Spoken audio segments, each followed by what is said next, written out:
Nanti sore jangan lupa kamu siapkan perbekalan untuk Muhammad ya. Iya, perbekalan untuk beberapa hari. Ini untuk kesekian kalinya beliau menyendiri di gua itu. Kira-kira apa yang dia kerjakan di sana? Persisnya aku tidak tahu. Namun aku menduga kondisi masyarakat kita yang seperti inilah yang mendorong beliau mengasingkan diri. Kondisi seperti apa? Apa yang kau maksud? Cobalah kau lihat di sekeliling kita. Ayo minum lagi. Orang mabuk-mabukan dan berjudi. Bayi perempuan dikubur hidup-hidup.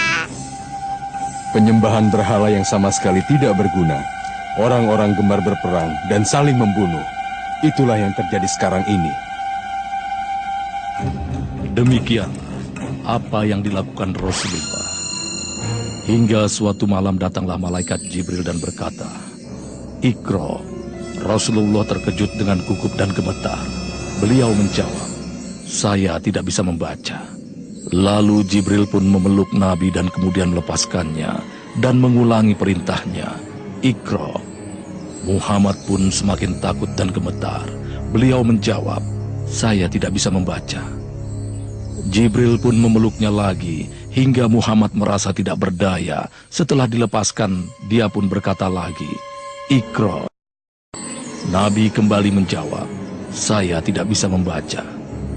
Untuk ketiga kalinya Jibril mendekati Muhammad dan memeluknya hingga beliau merasa lemas. Kemudian Muhammad dilepaskan.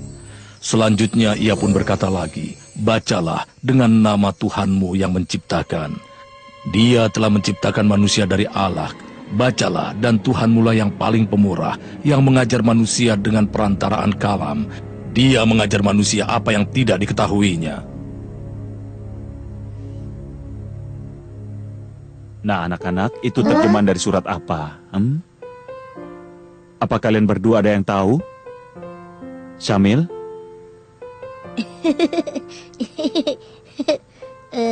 Nadia tahu, Ayah. Itu terjemahan surat Al-Alaq ayat 1 sampai 5 kan? Bacaannya, "Iqra bismi rabbikal ladzi khalaq. Khalaqal insana min 'alaq. Iqra wa rabbukal akram. Alladzi 'allama bil qalam. 'Allamal insana ma lam ya'lam." Subhanallah, Nadia pintar ya. Kapan Syamil menyusul? Sebenarnya tadi Syamil sudah mau baca, Bu. Karena dia saja yang suka main serobot.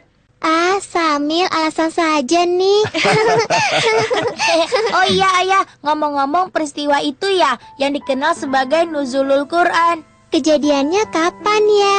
Maksud kakak, tanggalnya kapan? Iya, tanggalnya, Syamil. Begini, para ulama sepakat Nuzulul Quran terjadi pada tanggal 17 bulan Ramadan. Nah, itu filmnya sudah dimulai. Ayo kita tonton. Rasulullah segera pulang menemui Khadijah dalam keadaan gemetar. Kemudian beliau diselimuti oleh Khadijah, istrinya. Tidak lama kemudian Khadijah mengajak Rasulullah menemui sepupu Khadijah yang sudah tua dan buta. Dia bernama Warokoh bin Naufal.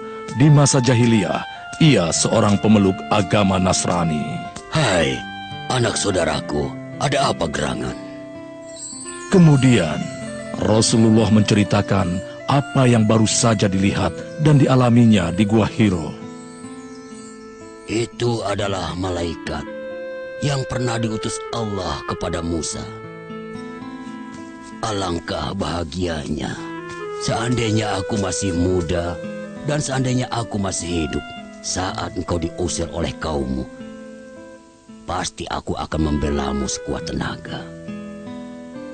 Tidak lama kemudian, Warokoh meninggal dunia.